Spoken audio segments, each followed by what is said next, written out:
तो हाजिर है हम एक बार फिर से टेस्ट सीरीज़ का डिस्कशन लेके, जो कंडक्ट किया गया 23 सितंबर को, और सिलेबस था इस बार का मैग्नेटिज्म, ईएमआई और एसी। तो बिना देर के हम लोग फर्स्ट क्वेश्चन लेते हैं।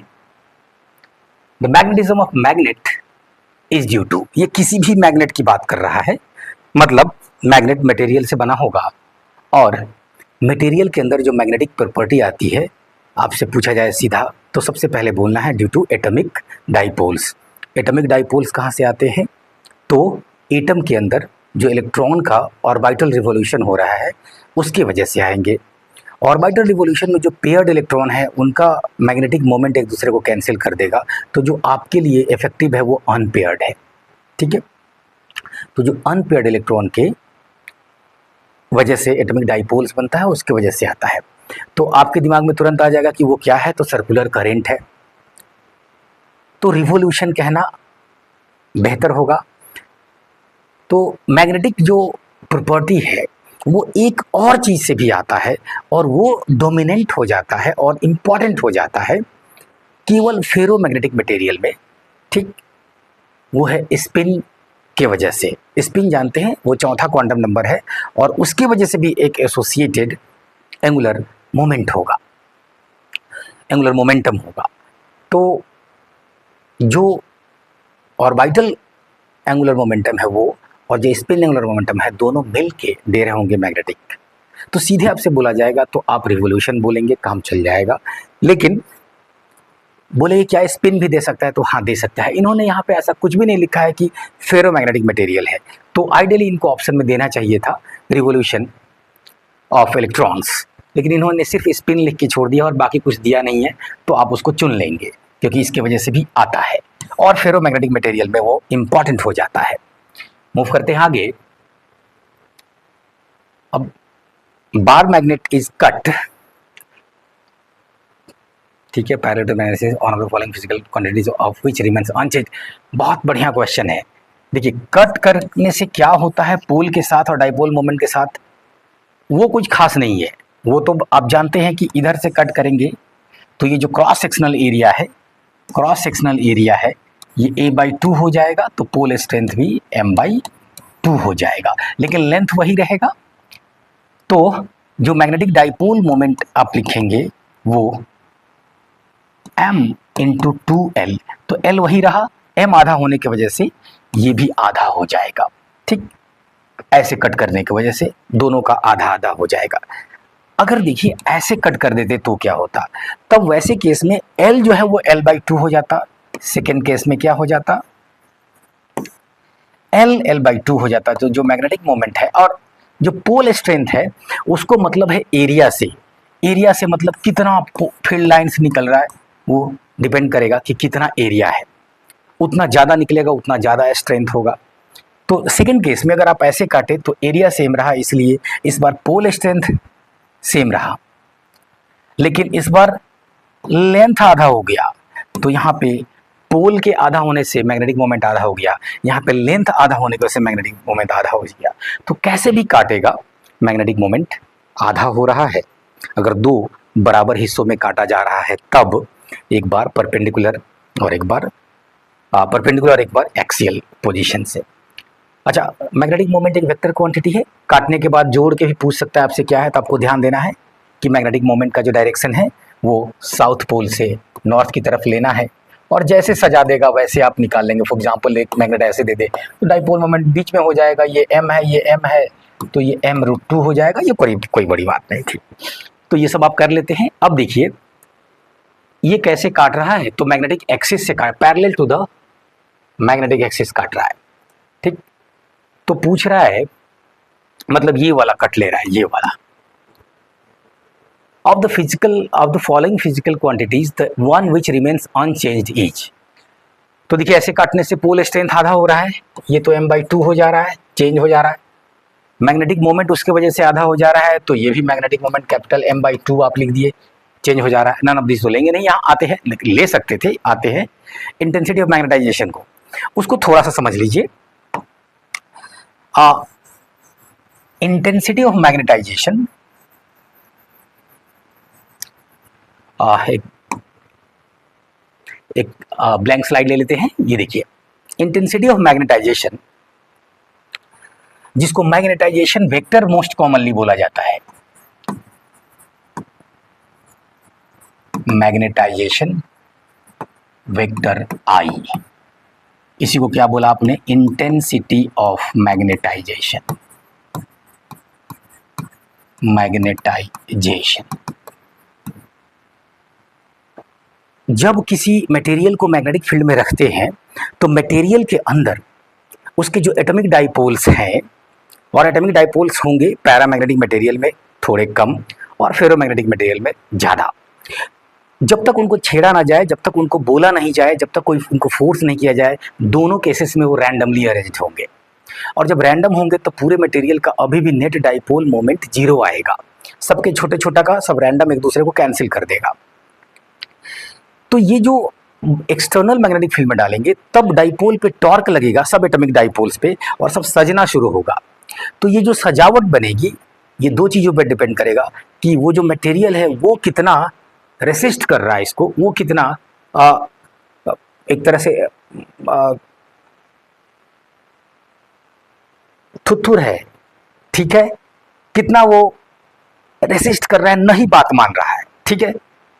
एक तो वो बात पे डिपेंड करेगा, दूसरा ये कि जो बाहर वाला फील्ड है वो कितना उसको जबरदस्ती उसको कह रहा है चलो घूमो उधर। ये दोनों फैक्टर को समझने के लिए जो फिजिकल क्वांटिटी आपको समझना है वो है ये, एक तो अंदर वाला उनका प्रॉपर्टी, उसको रिप्रेजेंट करेगा ये मैग्नेटाइजेशन वेक्टर, ठीक है। ये डिफाइंड होता है I, dipole moment, net dipole moment, dipole moment per unit volume. जब तक उनको ऐसे रैंडमली अरेंज रहेगा तो ये जीरो आएगा, आपको दिखाई दे रहा है। स्पेस के लिए भी जीरो आएगा क्योंकि स्पेस में तो कोई डाइपोल ही नहीं है, जीरो आएगा। तो इसको विजुअलाइज कैसे करना है, तो मान लीजिए कि कोई मटेरियल है, मान लीजिए पैरामैग्नेटिक मटेरियल है, ठीक, तो कि इसका कोई यूनिट वॉल्यूम लिए, ठीक है, इसमें भी कुछ डाइपोल्स होंगे, थोड़े रैंडम बना देते हैं, थोड़े एक डायरेक्शन में ले लेते हैं, हो सकता है एक्सटर्नल मैग्नेटिक फील्ड बोला हो इनको कि थोड़ा घूमिए। एनीवेज ये है क्या, तो कहिएगा ये यूनिट वॉल्यूम है। तो यूनिट वॉल्यूम में सबका जोड़ जाड़ के पूरे में से मटेरियल का जो आएगा उसको कहेंगे मैग्नेटाइजेशन वेक्टर। ये इंटरनल फैक्टर है, ये मटेरियल का अपना प्रॉपर्टी है, ये इसके डाइपोल्स घूम रहे हैं, ठीक है। अब आइए एक्सटर्नल फैक्टर जो बाहर से कह रहा है घूमने के लिए, तो उसको समझने के लिए जो फिजिकल क्वांटिटी आपको समझना है उसको कहते हैं मैग्नेटिक इंटेंसिटी वेक्टर, या कभी कभी सीधे मैग्नेटिक इंटेंसिटी बोल देगा तो ले लीजिएगा।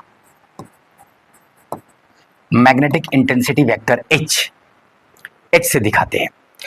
एच जो है वो बी से सीधा रिलेटेड है, बी मतलब मैग्नेटिक फील्ड, ठीक है, दोनों एक दूसरे के डायरेक्टली प्रोपोर्शनल है। थोड़ी देर बाद रिलेशन, एक सिंपल रिलेशन डिड्यूस कर लेंगे और इन दोनों के बाद आगे ससेप्टिबिलिटी और ये सब समझने में मदद मिलेगी। थोड़ी देर पहले इसको खाली ये समझ लीजिए, ये एज क्या है, तो ये एक्सटर्नल फैक्टर है और ये कहता है कि घूमिए, ठीक है। तो अभी ये वाला जो फील्ड होगा उसके अंदर, जो बी नेट होगा मैग्नेटिक फील्ड के अंदर, अगर मैं उसको सीधे बी से ही दिखा दूं तो ये डिपेंड करेगा कि वो कितना घूमना चाहता है वो, और कितना बाहर वाला घुमाना चाहता है वो, ठीक है। यहां पे जो प्रोपोर्शनलिटी कांस्टेंट होगा वही है म्यू नॉट, वही है म्यू नॉट।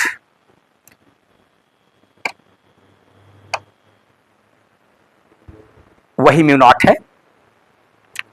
और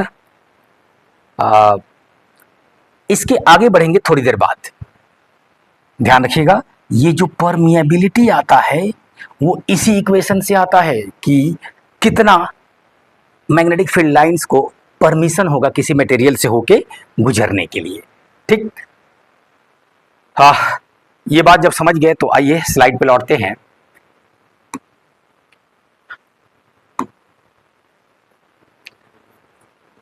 तो अगर आप कितना भी काट कूट कर दिए तो जो मैग्नेटाइजेशन वेक्टर आई है वो तो मटेरियल का अपना पर यूनिट वॉल्यूम है, आपके काटने से कुछ नहीं होता है वो, ठीक। तो इसलिए वो चेंज नहीं करेगा, वो जो है सो है, अगर जीरो होगा तो जीरो होगा, कुछ और होगा तो कुछ और होगा। ये ब्यूटी थी इस क्वेश्चन की। Magnetic dipole moment is a vector quantity directed from dipole, ये by convention magnetic dipole moment का डायरेक्शन साउथ से नॉर्थ होगा, ये होगा डायरेक्शन एम का, ठीक है। ये बाई कन्वेंशन है और ये कोई बड़ी बात नहीं है आपके लिए। आप जो इलेक्ट्रिक डाइपोल भी पढ़ते हैं तो उसमें नेगेटिव चार्ज से पॉजिटिव चार्ज की तरफ जो डायरेक्शन होगा वही उसका डाइपोल मोमेंट का डायरेक्शन होगा। आप जानते हैं कि मैग्नेटिज्म में साउथ पोल जो है वो इक्विवेलेंट है नेगेटिव चार्ज के इलेक्ट्रोस्टैटिक्स में।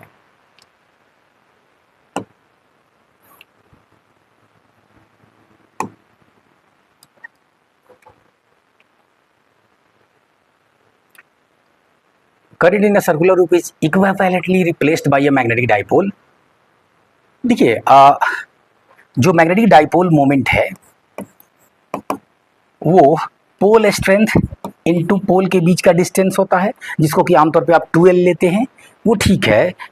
तो ये सिर्फ बार मैग्नेट या किसी मैग्नेटिक मटेरियल के साथ एसोसिएटेड नहीं है, ये जहां पे भी साउथ और नॉर्थ का कॉम्बिनेशन बन रहा है वो सब जगह वैलिड है।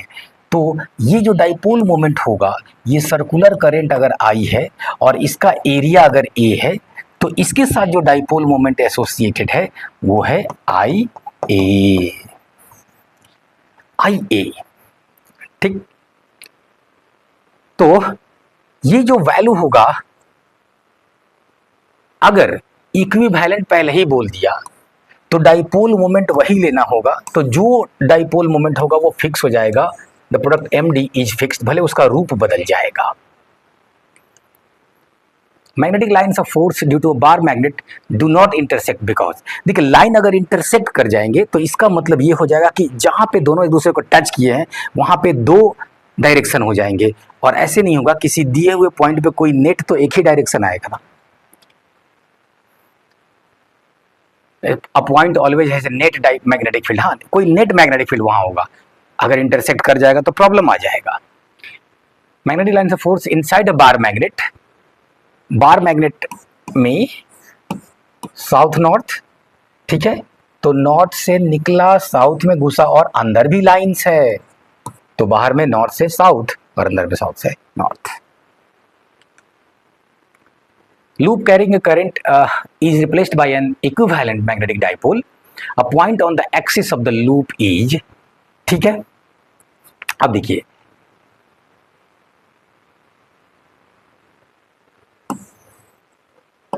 अगर आप इसमें करंट लिए तो इसका जो मैग्नेटिक डाइपोल मोमेंट होगा वो सेंटर पे कुछ इस तरह से होगा, एक अंदर एक बाहर जा रहा होगा, ठीक।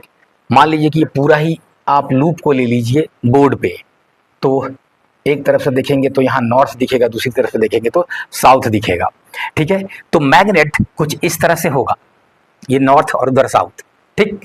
मैंने एंटी क्लॉकवाइज करंट लिया है सपोज कीजिए, ये कह रहा है कि एक डाइपोल से रिप्लेस कर दिया सर्कुलर लूप को, रिप्लेस कर दिए a point on the axis of the loop is, तो अब ये जो लूप था पहले उसका जो एक्सिस होगा उस पर कोई पॉइंट लेते हैं, तो वो इस मैग्नेट के लिए कौन सा पोजीशन होगा, एंड ऑन पोजीशन होगा।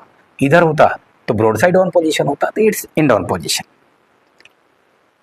The ratio of magnetic fields due to a smaller bar magnet in the end on position से ब्रॉड साइड ऑन पोजीशन में बहुत सिंपल बात है, इधर जो फील्ड होता है वो अगर यहाँ बी है तो वहाँ 2b होता है, डबल होता है।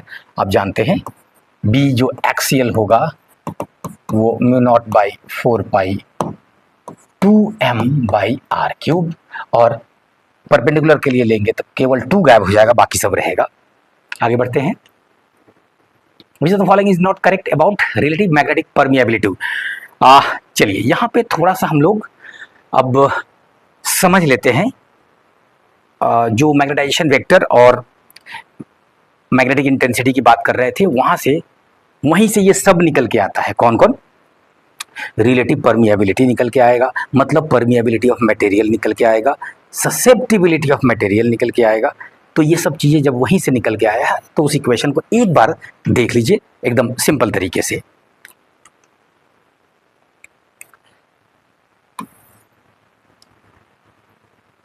जो मैग्नेटिक फील्ड मटेरियल के अंदर होगा वो दोनों मिल के दे रहा होगा I+H। अब देखिए जो मटेरियल के अंदर मैग्नेटिक डाइपोल है, मान लीजिए ये पेन है डाइपोल्स, ये खुद से कितना घूमना चाहता है इसको रिप्रेजेंट करता है I। ठीक, I क्या है? Magnetic dipole moment per unit volume.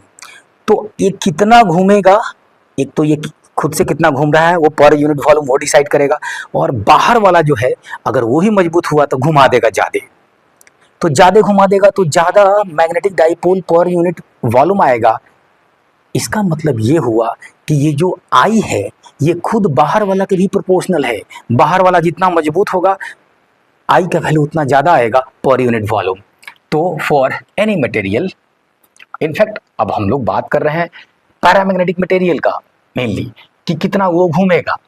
ठीक, तो ये जो इन जनरल सारे मटेरियल की बात हो रही है, लेकिन ये घूमने वाली बात जो है प्रोपोर्शनल में ये पैरामैग्नेटिक मटेरियल के लिए ज़्यादा सटीक बैठती है। एनीवेज आप उससे बाहर निकलिए, आप सिंपल मटेरियल समझिए। आपके पास मटेरियल रखा हुआ है, मटेरियल में ये क्या चल रहा है, तो उसका अपना डाइपोल्स कितना घूम रहा है वो ये मामला है, और बाहर वाला कितना मजबूती से घुमा रहा है वो ये मामला है। अब for the material,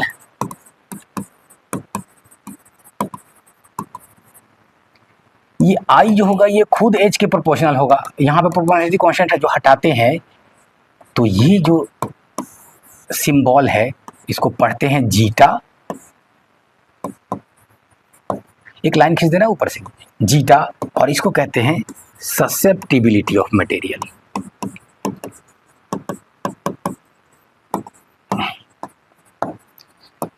susceptibility of material मतलब कितना ससेप्टिबल है। बाहर वाला थोड़ा सा बोला घूम, अगर ज्यादा घूम गया तो वो थोड़ा बोल रहा है और अच्छा खासा घूम गया, ज्यादा मतलब अच्छा खासा घूम गया तो मतलब ज्यादा ससेप्टिबल है।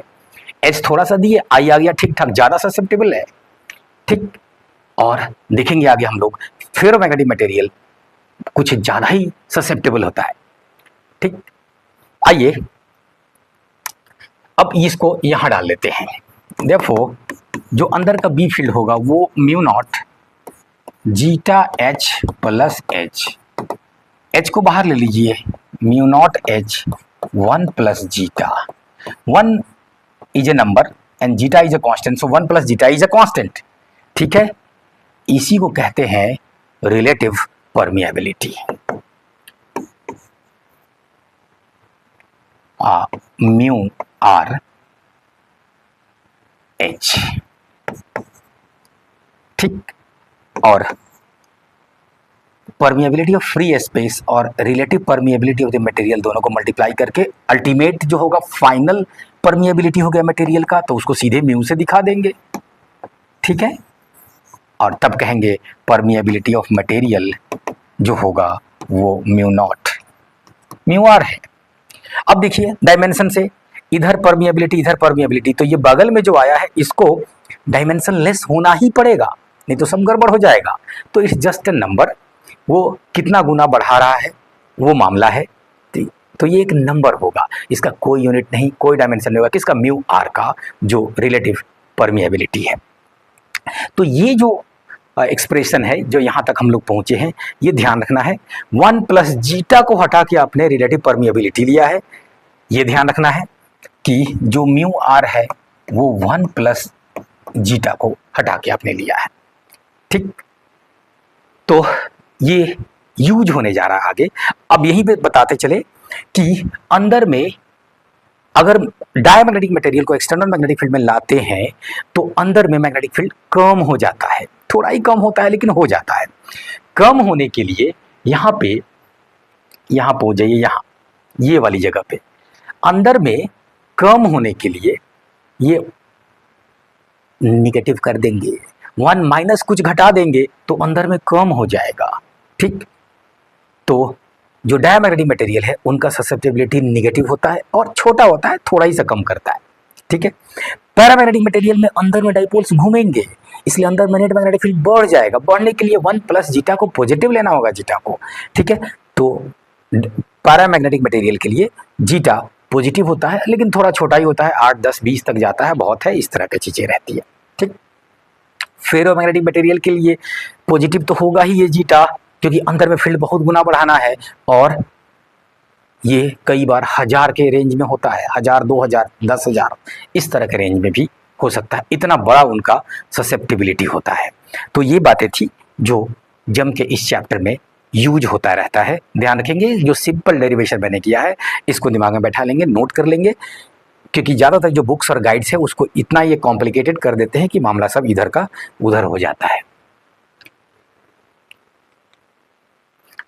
अच्छा, वहीं पे एक बात और बताए उस बोर्ड पे कि वो तो गया, अब दूसरा बोर्ड पे कि ये जो मैग्नेटिक फील्ड आया mu naught H 1 plus zeta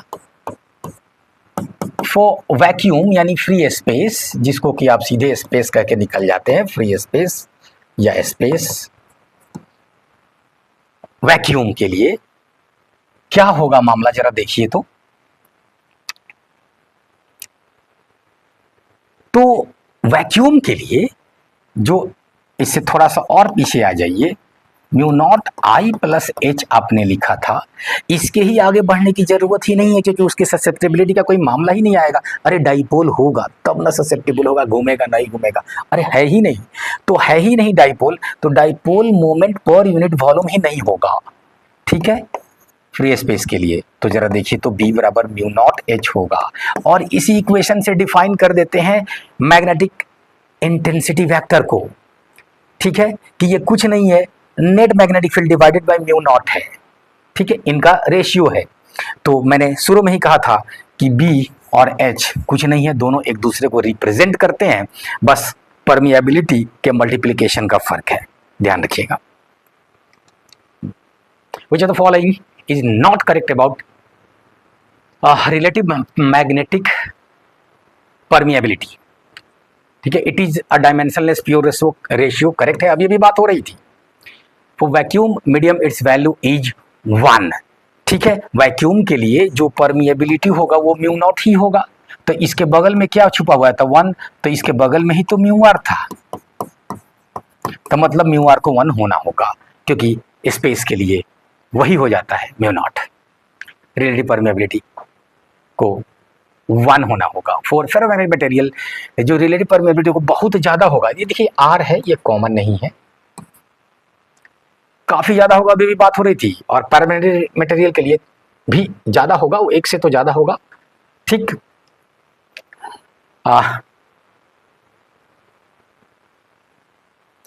तो इसमें सभी के सभी सही हो गए, सभी के सभी सही हो गए, सभी के सभी सही हो गए, क्योंकि उनका भी बढ़ना है अंदर में, तो इसी वजह से इसमें टेस्ट सीरीज में आपके बोनस दिया गया होगा, बोनस, क्योंकि चारों सही है, सीखने के लिए हर ऑप्शन को देखना जरूरी था। Metals getting magnetised by orientation of atomic magnetic moments in external magnetic field are called, जाहिर सी बात है, अगर ओरिएंटेशन हो रहा है, ठीक है, तो अच्छा ओरिएंटेशन पैरामैग्नेटिक और फेरोमैग्नेटिक दोनों का होगा, एटॉमिक एक्सटर्नल मैं orientation of atomic magnetic moments, देखिए दोनों में ओरिएंटेशन हो जाएगा, बस फर्क ये होगा कि जो फेरोमैग्नेटिक है उसमें पहले से डोमेन्स बने होते हैं और किसी दिए हुए डोमेन में पहले से वो सजे होते हैं, और सब डोमेन एक दूसरे के लिए रैंडम होंगे, लेकिन एक के अंदर जो होगा वो सजावट होगी। तो जब इसको आप बाहर के मैग्नेटिक फील्ड में लाते हैं तो डोमेन्स की सजावट होती है। तो आप कहेंगे सर डोमेन्स के अंदर है तो एटॉमिक डाइपोल्स ही ना। हाँ वही है। तो इसलिए मैं कह रहा हूँ कि मतलब इस क्वेश्चन में ऐसे नहीं करना चाहिए, देखो दोनों आंसर हो जाएगा, दोनों में सजने लगेंगे। Metals getting magnetised by orientation of atomic magnetic moments in external magnetic field are called. हाँ दोनों में होने लगेगा, दोनों में होने लगेगा। हाँ फेरोमैग्नेटिक में डोमेन की वजह से होगा, और ये कई बार मैग्नेटिक प्रॉपर्टी ये खुद अपने पास रख लेगा, आपके मैग्नेटिक फील्ड हटाने के बाद भी तो खुद ये मैग्नेट की तरह बिहेव करने रहेगा कई फेरोमैग्नेटिक मटेरियल। तो ठीक है, अगर फोर्स कर रहा है तो पैरामैग्नेटिक चुनेंगे, लेकिन ferromagnetic is also close answer. The magnetic susceptibility और डायमैग्नेटिक, अभी बात हुई थी, आगे बढ़ते हैं। हैव नेगेटिव ससेप्टिबिलिटी अभी हुई है। Curie temperature is the temperature above which, देखिए अगर आप टेम्परेचर बढ़ाते हैं कहीं पर भी तो बेचैनी बढ़ता है, अब बेचैनी बढ़ेगा तो रेंडमनेस बढ़ेगा। ठीक है, तो जो सजावट की बात कर रहे थे अभी तक पैरामैग्नेटिक और फेरोमैग्नेटिक में, आप टेम्परेचर बढ़ाने लगिए, दोनों में गड़बड़ाने लगेगा, रेंडमनेस बढ़ने लगेगा, तो उनका आई जो होगा मैग्नेटाइजेशन वेक्टर उसका वैल्यू घटने लगेगा, क्योंकि dipole moment per unit volume घटने लगेगा। ठीक है, तो क्यूरी टेम्परेचर एक नाम दिया जाता है वहां पे जहां पे फेरोमैग्नेटिक मटेरियल को आप इतना गर्म कर दिए कि अब थोड़े बहुत ही मैग्नेटिक प्रॉपर्टी उसके अंदर रह गया। ठीक है, फेरोमैग्नेटिक मटेरियल को, तो उस टेम्परेचर से ऊपर अगर आप गर्म कर दिए फेरोमैग्नेटिक को तो वो बिकम्स पैरामैग्नेटिक।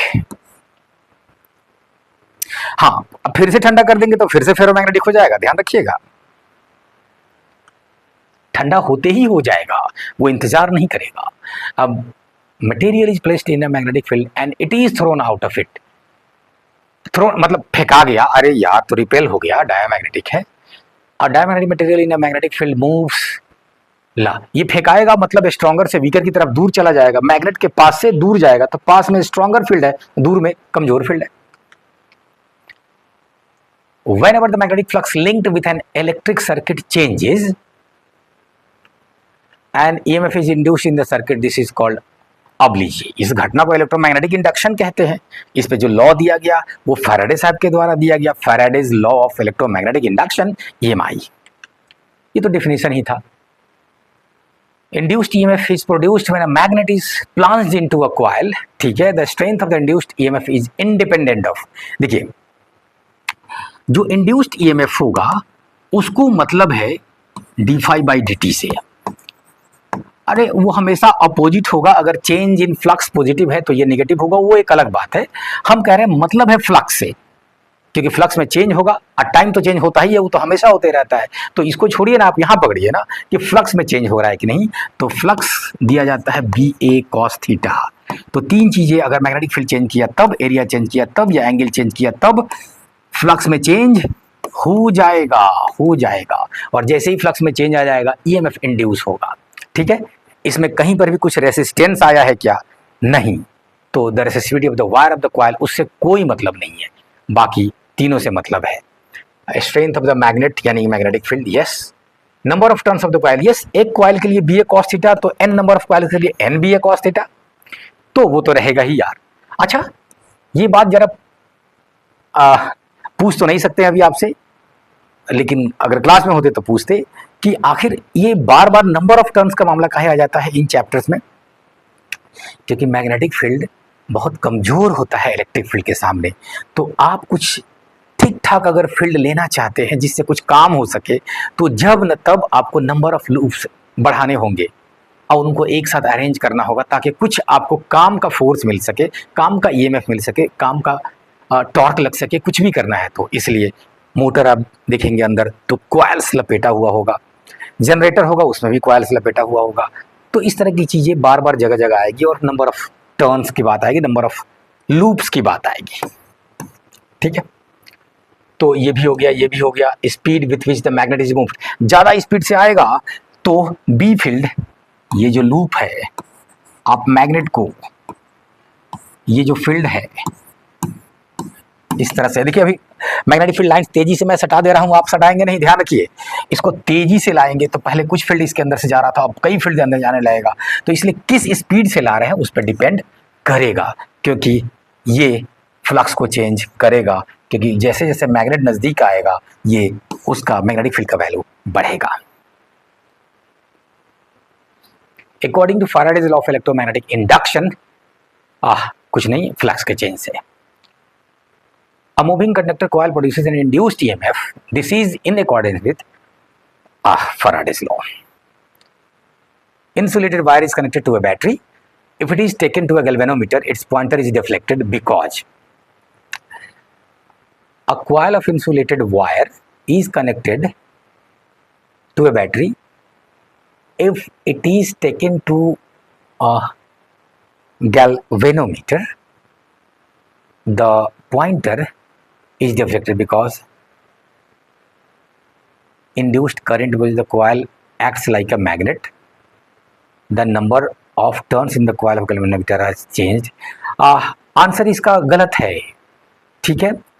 आप पहले से बैटरी से कनेक्ट किए हुए कॉइल को, तो कॉइल में करंट होगा, कॉइल में करंट होगा और उसकी वजह से उसके सेंटर पे मैग्नेटिक फील्ड आता है, आप जानते हैं, ठीक है। तो सेंटर पे मैग्नेटिक फील्ड आएगा। अब उसको गैल्वेनोमीटर के पास ले गए, ऐसा कहा जा रहा है, जोड़ा गया ऐसा कुछ नहीं कहा जा रहा है। गैल्वेनोमीटर के पास ले गए तो गैल्वेनोमीटर जो होगा, गैल्वेनोमीटर में उसमें ऑलरेडी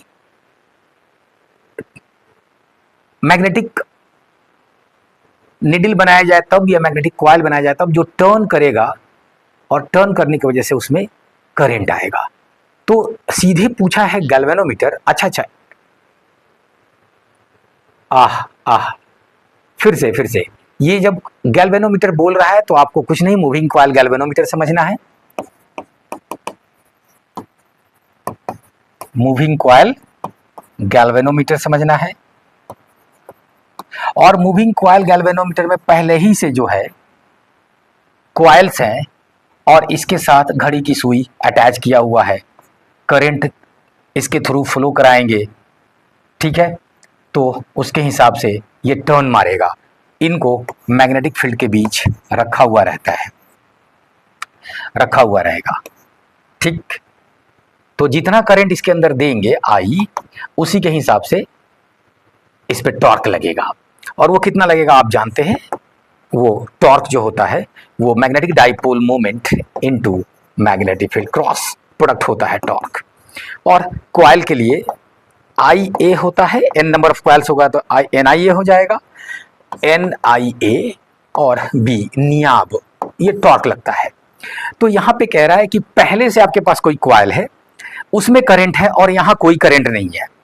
तो यहाँ कोई करंट नहीं है तब भी इसके पास उस कॉइल को लाए हम दूसरे कॉइल को, तो इसमें डिफ्लेक्शन शो किया। क्यों? क्योंकि वो जो कॉइल आप बाहर से लाए हैं वो स्मॉल मैग्नेट की तरह बिहेव करेगा, और जब स्मॉल मैग्नेट को इस लूप के पास लाएंगे तो इसके थ्रू फ्लक्स चेंज करेगा, और फ्लक्स चेंज होने की वजह से इसमें इंड्यूस्ड करंट आएगा और वो एक दूसरे से इंटरैक्ट करेगा। तो यहाँ पे the induced current is produced. Correct है, करेक्ट है।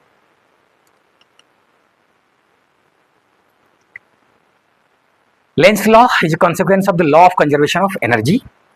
लेंस लॉ कहता है कि फ्लक्स में चेंज को वो अपोज करेगा, ठीक है। आप कहेंगे कि इसका एनर्जी से कैसे रिश्ता, तो अगर कोई लूप है उसके पास मैग्नेट ला रहे हैं वो अपोज करेगा, तो हम अगर नॉर्थ ले जा रहे हैं उसके पास तो उधर से वो नॉर्थ देगा, दोनों एक दूसरे को रिपेल करेगा, और रिपेल्सन को ओवरकम करने के लिए मुझे काम करना पड़ेगा। मैं जो काम करूँगा उसके वजह से इलेक्ट्रिकल एनर्जी आएगा इस कॉइल में, ठीक है। और उस इलेक्ट्रिकल एनर्जी का यूज करके आप जो काम कीजिए, बल्ब जलाइए, व्हाटएवर, ठीक। तो ये एनर्जी का मामला है। अगर ये साउथ पोल प्रोड्यूस करता तो ये खुद अट्रैक्ट कर लेता, तो मैं कुछ काम किया नहीं और इसमें खुद ही करंट आ जाता जो काम कर देता, तो ये तो एनर्जी कंजर्वेशन के अगेंस्ट चला जाता। तो इसलिए हमेशा अपोज होगा, और कुछ नहीं, ये नेचर में रेसिस्टेंस पाया जाता है जगह जगह फॉर द चेंज। तो ये कुछ नहीं, एक तरह का मैग्नेटिक इनर्शिया वाली बात है। मैकेनिक्स में आप मैकेनिकल इनर्शिया पढ़ते हैं, जहाँ पे मोशन की बात करते हैं, स्टेट ऑफ मोशन की बात करते हैं, तो यहाँ पे मैग्नेटिक इनर्शिया है, यहाँ पे भी चेंज को वो अपोज करेगा, और ये कुछ नहीं, एनर्जी का मामला है।